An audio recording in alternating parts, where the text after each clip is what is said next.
पिछली वीडियो में हमने एटॉमिक ऑर्बिटल्स को डिस्कस किया था, जो कि ऐसे रीजन्स हैं जहां पर इलेक्ट्रॉन्स को फाइंड करने की प्रोबेबिलिटी हाईएस्ट होती है। और इस वीडियो में अब हम ये देखेंगे कि इन ऑर्बिटल्स में जो इलेक्ट्रॉन्स हैं उनको हम किस तरह से आइडेंटिफाई करते हैं।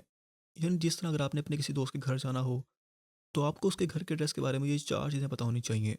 सेम इसी तरह अगर हम एक एटम के सभी इलेक्ट्रॉन्स को इंडिविजुअली स्टडी करना चाहते हैं तो हमें उन इलेक्ट्रॉन्स का एग्जैक्ट एड्रेस पता होना चाहिए। और ये एड्रेस हमें मिलता है उस इलेक्ट्रॉन के क्वांटम नंबर से।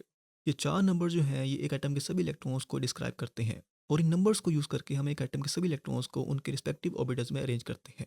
इलेक्ट्रॉन्स की इस अरेंजमेंट को तो हम इलेक्ट्रॉनिक कन्फिग्रेशन वाली नेक्स्ट वीडियो में डिस्कस करेंगे, लेकिन उससे पहले हम इस वीडियो में इन चारों नंबर्स को वन बाय वन डिस्कस कर लेते हैं। सबसे पहले बारी आती है प्रिंसिपल क्वांटम नंबर की, जिसे हम एन से रिप्रेजेंट करते हैं।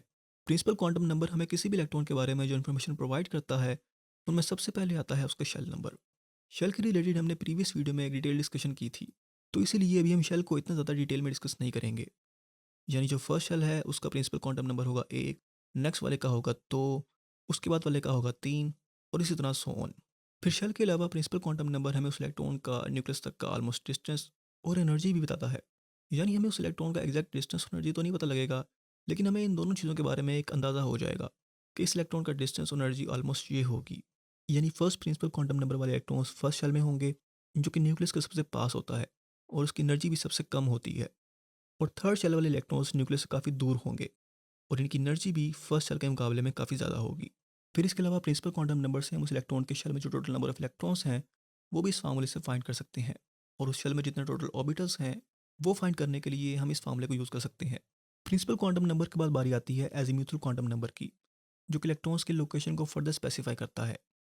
यानी प्रिंसिपल क्वांटम नंबर ने तो हमें ये बता दिया है कि हमारा इलेक्ट्रॉन किस शेल में है, लेकिन हमें अभी तक ये नहीं पता कि वो उस शेल के किस सब शेल में है। और ये हम पता लगाते हैं एजीम्यूथल क्वांटम नंबर से, जिसको हम एल से रिप्रेजेंट करते हैं। यानी अगर हम प्रिंसिपल क्वांटम नंबर को और एजीम्यूथल क्वांटम नंबर को कंबाइन कर लें तो हमें न्यूक्लियस के अराउंड वो सब शेल पता लग जाएंगे जहां पर इलेक्ट्रॉन्स को फाइंड करने की प्रोबेबिलिटी हाईएस्ट होगी। लेकिन जहां पर प्रिंसिपल क्वांटम नंबर की वैल्यू एक से स्टार्ट हो रही थी, वहीं पर एजीम्यूथल क्वांटम नंबर की वैल्यू स्टार्ट होगी जीरो से। और एक शेल में जीरो से लेकर एन माइनस वन तक जितने भी इंटीजर्स हैं उतने एजीम्यूथल क्वांटम नंबर्स वाले सब शेल होंगे। यानी फर्स्ट शेल में सिर्फ जीरो एजीम्यूथल क्वांटम नंबर वाला सब शेल होगा और थर्ड शेल में जीरो, एक और दो एजीम्यूथल क्वांटम नंबर वाले सब शेल होंगे।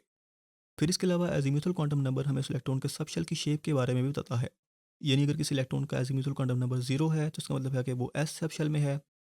एजीम्यूथल क्वांटम नंबर एक है तो वो पी सब शेल में से किसी एक ऑर्बिटल में है। दो है तो इसका मतलब है कि वो डी सब शेल में से किसी एक ऑर्बिटल में है। लेकिन जैसे हमने पहले देखा था कि प्रिंसिपल क्वांटम नंबर हमें इलेक्ट्रॉन की एक्यूरेट एनर्जी और डिस्टेंस नहीं बता रहा था, लेकिन जब हमें उस इलेक्ट्रॉन के प्रिंसिपल क्वांटम नंबर के साथ एजीम्यूथल क्वांटम नंबर पता लग जाए तो हम उसकी एग्जैक्ट एनर्जी और डिस्टेंस भी पता लगा सकते हैं। यानी अगर हम इस एनर्जी लेवल डायग्राम में इन ऑर्बिटल्स को क्वांटम नंबर के साथ मेंशन कर दें तो ये डायग्राम इस तरह से बन जाएगी। फिर लेट्स से कि हमारे पास एक इलेक्ट्रॉन के क्वांटम नंबर्स हैं। इसमें first number principal quantum number है और second number azimuthal quantum number है। प्रिंसिपल क्वांटम नंबर ये इंडिकेट कर रहा है कि ये इलेक्ट्रॉन सेकंड शेल से बिलोंग करता है। और फिर azimuthal quantum number second shell के सबशेल को स्पेसिफाई कर रहा है कि वो इलेक्ट्रॉन एक एजीम्यूथल क्वांटम नंबर वाले सबशेल, जिसे टू पी सबशेल कहते हैं, उसके तीनों में से किसी एक ऑर्बिटल में प्रेजेंट है। और फिर जैसा कि आप अभी देख रहे हैं कि हमने इलेक्ट्रॉन्स के सबशेल को तो स्पेसिफाई कर लिया है, अब हमने ऑर्बिटल्स को स्पेसिफाई करना है। तो इसके लिए हम next quantum number magnetic orbital quantum number use करते हैं। मैग्नेटिक ऑर्बिटल क्वांटम नंबर को हम मैग्नेटिक क्वांटम नंबर भी कह देते हैं और इसे हम एम एल या सिंपली एम से रिप्रेजेंट करते हैं। और ये क्वांटम नंबर हमें बताएगा कि इलेक्ट्रॉन किसी भी सबशेल के किस एग्जैक्ट ऑर्बिटल में प्रेजेंट है। मैग्नेटिक क्वांटम नंबर की वैल्यूज़ जो हैं वो डिपेंड करती हैं एजीम्यूथल क्वांटम नंबर की वैल्यू पर। यानी मैग्नेटिक क्वांटम नंबर की वैल्यूज़ जो हैं वो एजीम्यूथल क्वांटम नंबर की नेगेटिव और पॉजिटिव वैल्यूज़ के दरमियान जितने भी इंटीजर्स आते हैं वो हैं। मतलब एस सब शेल के लिए मैग्नेटिक क्वांटम नंबर की वैल्यू जीरो ही होगी, लेकिन पी सब शेल के लिए ये वैल्यूज़ नेगेटिव वन, जीरो और पॉजिटिव वन होगी। और डी सब शेल के लिए ये values negative two, negative one, zero, plus one और प्लस टू होगी। मसलन ये हमारे पास एक इलेक्ट्रॉन है जिसके तीन क्वांटम नंबर्स की वैल्यू ये हैं। प्रिंसिपल क्वांटम नंबर दो है तो इसका मतलब है कि ये इलेक्ट्रॉन सेकंड शेल से बिलोंग करता है। एजीम्यूथल क्वांटम नंबर एक है तो इसका मतलब है कि ये सेकंड शेल के इस वाले सब शेल में है।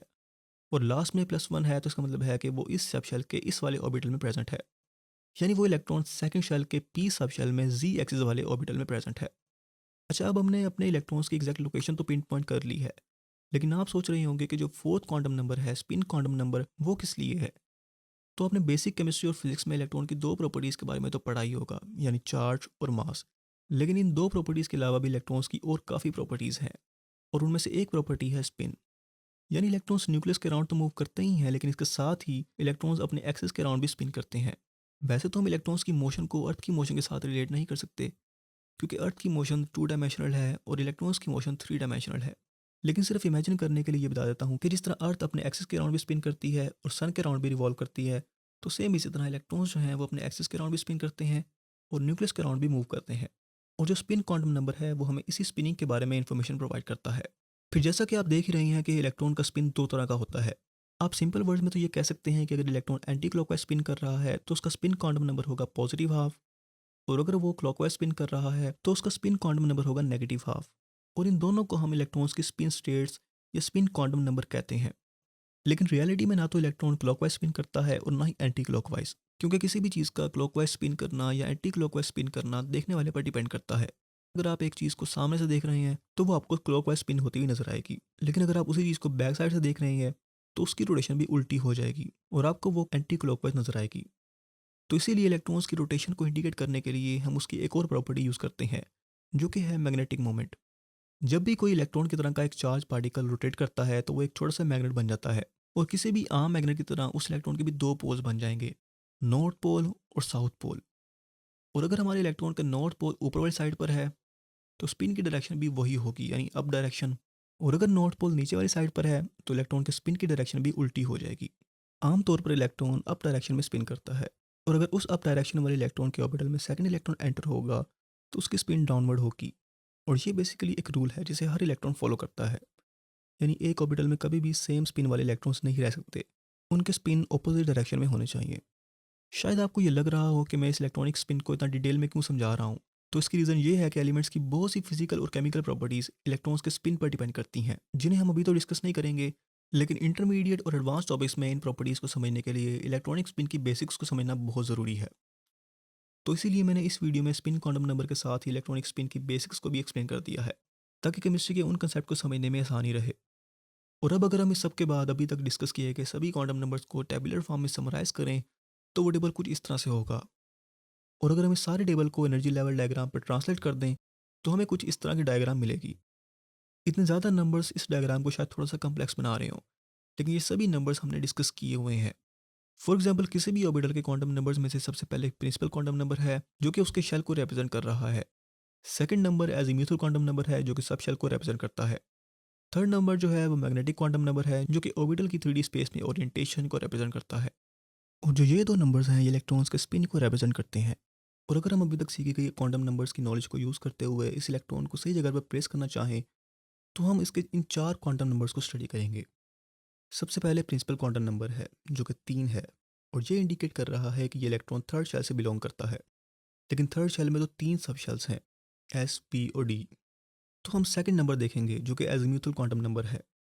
इस इलेक्ट्रॉन का एजीम्यूथल क्वांटम नंबर 2 है, जो ये बता रहा है कि ये डी सब शेल से बिलोंग करता है। लेकिन फिर डी सब शेल में भी आगे 5 डिफरेंट ओरिएंटेशन के ऑर्बिटल्स हैं। तो हम नेक्स्ट क्वांटम नंबर देखेंगे जो हमें इस इलेक्ट्रॉन के ऑर्बिटल के बारे में बताएगा। फिर इसके बाद हम इस इलेक्ट्रॉन के स्पिन की डायरेक्शन देखने के लिए लास्ट क्वांटम नंबर देखेंगे जो कि स्पिन क्वांटम नंबर है। और पॉजिटिव हाफ ये इंडिकेट कर रहा है कि ये एक अप स्पिन वाला इलेक्ट्रॉन है। और इस तरह हम इन चारों नंबर्स को यूज़ करके अपने इलेक्ट्रॉन्स को लोकेट कर सकते हैं, जिससे हम एटम के बारे में बहुत सी इंफॉर्मेशन डिराइव कर सकते हैं। और यहाँ पर हमारा ये वाला टॉपिक कंप्लीट होता है। नेक्स्ट वीडियो में हम इलेक्ट्रॉनिक कन्फिग्रेशन सीखेंगे कि किस तरह हम एक एटम के सभी इलेक्ट्रॉन्स को ऑर्बिटल्स में अरेंज करते हैं। और इसके साथ ही हम ये भी देखेंगे कि किसी भी एलिमेंट की इलेक्ट्रॉनिक कन्फिग्रेशन सीखना ज़रूरी क्यों होता है। तो मिलते हैं इंशाल्लाह नेक्स्ट वीडियो में। तब तक के लिए अल्लाह हाफिज़।